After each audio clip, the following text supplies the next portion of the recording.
Welcome back, everybody, to the Jacksonville Jaguars franchise here on Madden 21. Today, we have our Week 9 game here against the Houston Texans. Now officially pretty much at the middle of the season, and Jacksonville still has a legit shot to make the postseason. Last episode was the trade deadline, and our Jaguars made two moves, sending DJ Hayden to the Falcons in exchange for a 4th-round pick, and trading Al Woods to the Vikings for defensive lineman Ifeadi Adenabu, along with a 6th-round pick. So, pretty good trade deadline in my opinion for the Jags, as we would beat the Chargers last week in overtime, 31-28. Of the 7 games we've played, this is our 6th game decided by 1 possession, our 5th game decided by 3 points, and our 4th game decided by the exact score of 31-28. The sliders definitely are not good right now, but at least they are consistent. A little bit overly consistent. Currently, we are tied for first place in the division with the Titans and the Colts, who are all 3-4. Houston, meanwhile, is 2-5. So yeah, here at the middle of the season, the Jaguars are tied for first place in the division. Wild. Now that we're in Week 9, we can see the award races. The MVP favorite is former Jaguar Nick Foles. I'm sure that one kind of hurts a little, to say the least. He's had an outstanding season with the Chicago Bears. Looking at the individual awards in the AFC, Gardner Minshew is 9th for Offensive Player of the Year. He has had a really solid year. I don't think he's one of the 10 best offensive players in the conference, though.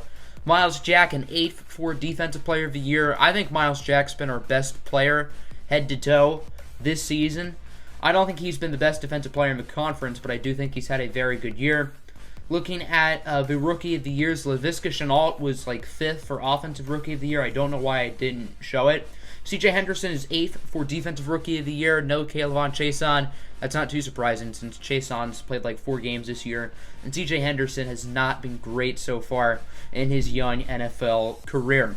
I'm sure that'll change though, but I mean, it does take a while for corners to adjust, so it's not the end of the world. Gardner Minshew is 7th for best quarterback. I think that's fair. He's played really well the past month or so, and I mean, it is translated into wins. 3-2 on our last 5. Leonard Fournette is 2nd for best running back. This one kind of surprised me. He's had a really solid year, but I don't think he's necessarily the 2nd best back in the conference. I think that's a little high. DJ Chark is in 2nd for best receiver behind Zach Pascal. Good to see Chark having another breakout season. For best linebacker, Myles Jack is in there in 5th place. Good to see him getting some more love. Hopefully he can make a Pro Bowl. Hopefully he can get a superstar development trait, potentially. And then for best kicker, we do have Josh Lambo in that race. I believe he is in 10th, which I think is fair. He started the season off poorly and has played really well since like week 3, once the kicking meter was fixed. I'm sure there's no correlation there, wink wink. So I have been changing the sliders a lot since the start of the season, and these current sliders are not the finished product. I cannot stress that enough. I mean, I feel like there have been way too many high-scoring games. I feel like it's too easy to play offense, and I feel like it's too hard to play defense. So I've definitely gone overboard with some of the sliders in favor of defense as of recently. I play on all-pro simulation difficulty for 10-minute quarters. I'm not an all-Madden player. I'm just going to get that out of the way right now. I want to have sliders that are A, fun to play with, and B, field a realistic result. And as the weeks go on, I think I'm getting better and better slider sets. So I figured I'd give you guys a little bit of an update for where they are right now. The opponent for today's game is the Houston Texans, a team that we have not only played, but have beaten already this season. The Texans are in dead last in the division with a record of 2-5. However, they're only a game back of first place, so they still have a lot to play for. We know this team fairly well, of course, led by Deshaun Watson, who got paid the big bucks in real life today. A few other talented players as well. This Texans team is really solid. I'm surprised I haven't won more games this season, to be honest.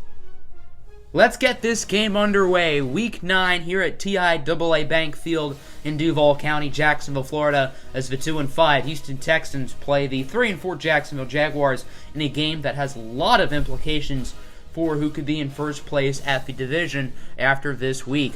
It's a gloomy day here in Jacksonville. As on 2nd down, here's Rodney Anderson with the ball. He was signed a couple of weeks ago to be one of the depth running backs on this team. His first carry as a Jaguar is a pretty good one. Rodney Anderson was a phenomenal player in college. If he can stay healthy, which is a huge if, he could be a very good NFL player. There's Minshew over to Chark to the 49-yard line. Good start for Jacksonville's offense, as it is now 3rd and 7. Minshew gonna look to throw it, and he is crushed in the pocket by J.J. Watt. Watt, now an older player. He still has some gas left in the tank. Houston now with it. Deshaun Watson on 2nd and 11 off his back foot over to Brandon Cooks for a gain of 16 yards and a nice first down conversion for Houston. 3rd and 9 now. Watson looking to throw it. He's going to get it over to Kenny Stills, who was brought down at the 42-yard line by Herndon. Houston's offense looking fairly good so far at the moment. Kenny Stills now with 5,000 career receiving yards, by the way. 3rd and 3, Watson scrambling. Another off-balance throw, but he gets it to an open Brandon Cooks, who gains 11. Houston's offense is in business early in this game. Another 3rd down, this time 3rd and 6. Short pass for the tight end, Jordan Akins, who does not get anything. Watson with 69 passing yards on that first drive. Nice. As the Texans would make the field goal, Kaimi Fairbairn puts Houston on the board, as it is now 3-0. Jacksonville with it. Here is Minshew on 1st down, going up the middle just a little for his favorite target this year, DJ Chark. It has been a Chark attack with this passing game through the first 8 weeks of the year. I'm sorry, that was a bad joke. Short throw over to D.D. Westbrook now. He will bring it to the 2-yard line as Jacksonville gets closer and closer to the end zone. Minshew was under a lot of pressure on that pass, too, as on 1st and goal. Back to D.D., this time for 6, and the Jaguars will take the lead. Westbrook with his 4th score of the season in a contract year. Obviously, he has a lot to prove the rest of this season if he wants to get a payday. 3rd and 2, good run by Watson for a first down. Now 3rd and 4. Nearly intercepted. The defensive back, I believe that was Trey Herndon, probably should have made a play on that ball. So Houston is now going to have to kick another field goal. Kaimi Fairbairn gets that one in from 42, and the Texans will cut the lead down to 1. Jacksonville now with it, 2nd and 5. Minshew on the run. Connects with the tight end, David Njoku, who brings it all the way to the 23-yard line. David Njoku's been a great pickup for this Jaguars team so far, as now on 3rd and 1. It's going to be a handoff for Leonard Fournette, and he gets pounded. Unable to get the first down. What a hit by Bernardrick McKinney. That'll force the field goal unit. A chip shot from around 30 yards out for Josh Lambo. The kick is good, and Jacksonville will extend their lead as it is now 10-6. Texans with it here, now pretty much at the 2-minute warning. Watson on 1st down. Short throw over to Jordan Akins, who's been very busy. Akins played quite well the first time these two teams played, and again, he's been pretty impressive today. 2nd and 10, Watson scrambling like he's late on a date. He's going to try to fool out Gerard Wilson, and he is successful as Deshaun Watson will run out of bounds at the 6-yard line. Texans have all 3 timeouts still, by the way. 2nd and goal now. Short pass is caught for the touchdown, and the Texans will get the lead. That was Jordan Thomas, the tight end, who scored, as it is now 13-10. Jacksonville does not have a whole lot of time. 3rd and 5. Minshew is going to be sacked by the rookie, Jonathan Grenard. Houston calls a timeout, not necessarily by choice, and not that it really matters other than P.J. Hall getting hurt, I guess. As the first half is adjourned, the Texans lead it 13-10. Jacksonville's defense has looked better today. Still, I wouldn't say great. Deshaun Watson has had another very solid game so far up to this point as we now advance to the second half. Houston with the football. Watson trying to scramble, and he is brought down. There's Josh Allen going downstairs where Daddy hides the vodka.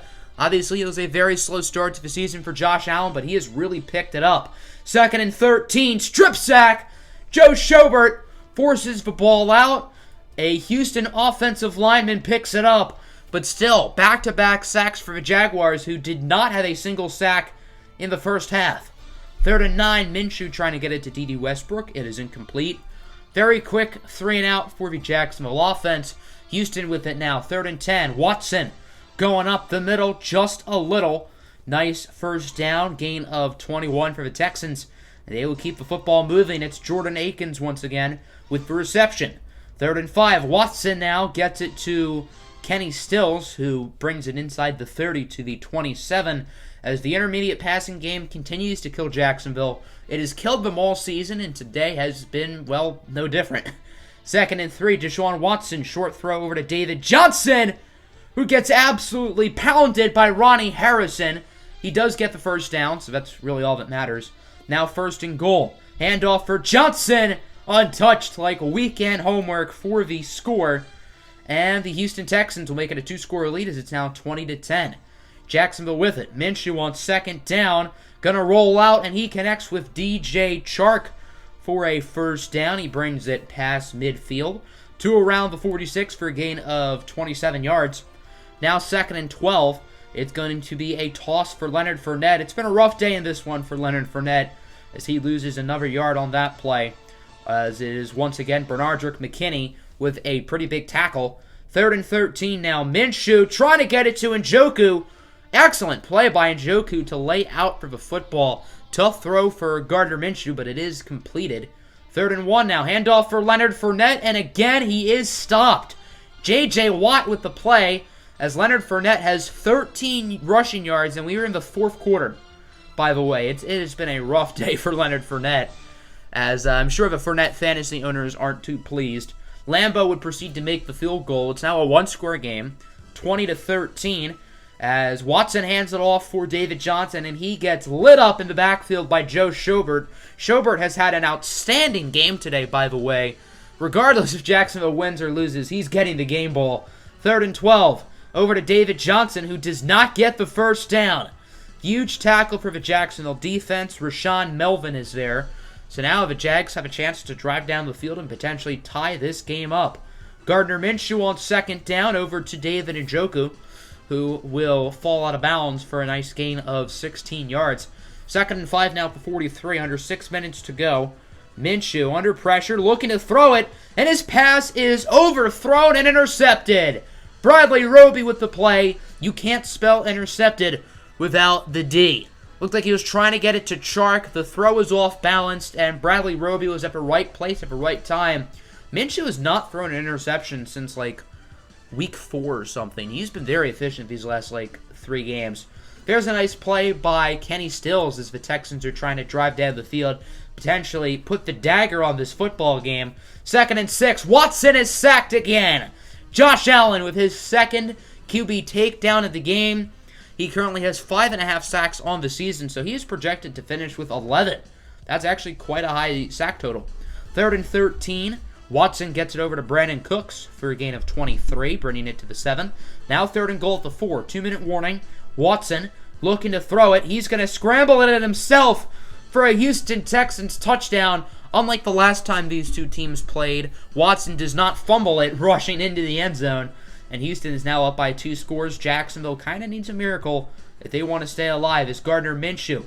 Tough pass to David Njoku. The defensive back doesn't flip quick enough, as it is now 3rd and 19 after a holding call. Gardner Minshew is sacked once again. The rookie, Jonathan Grenard, with his 2nd sack of the game. He has had quite the day for Houston. 4th and 29 now. Minshew trying to get it to Chark, who was wide open. However, the pass was a little bit overthrown, and that is unfortunately how this game will end. The Houston Texans win it by a final score of 27-13. Rough day in this one for the Jaguars. They had some good moments, but definitely not their best performance of the year. Deshaun Watson with a very solid game. Gardner Minshew wasn't bad, but not one of his better performances, I guess. Neither team could rush the ball to save their lives.